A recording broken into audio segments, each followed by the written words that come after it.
интернет бар. Ошого Мой свет деген программаны жүктөдүк дагы.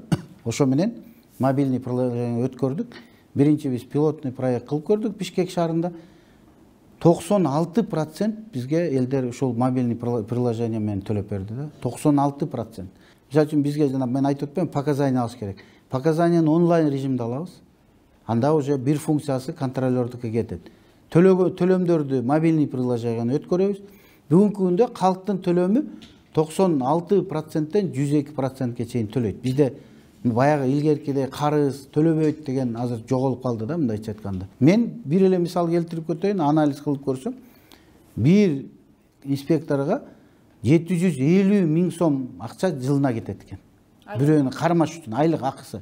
Көрдүңүзбү? Эми алар бизде миңдеген алар.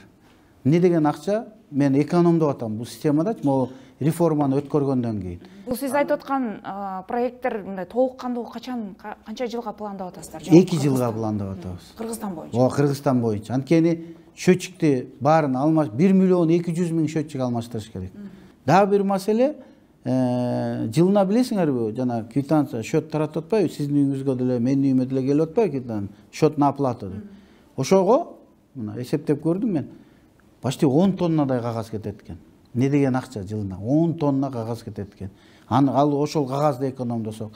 То есть системадагы мындайча айтканда өзүнчө кереги жок чыгашаларды кыскартышыбыз керек да. Ошондо система өзүн багып, өзүн өнүгүп кетет. Эң биринчи бул электроэнергиянын колдонуунун тартибин алып келиш керек. Бүгүнкү күндө бизде ошол тартип жок.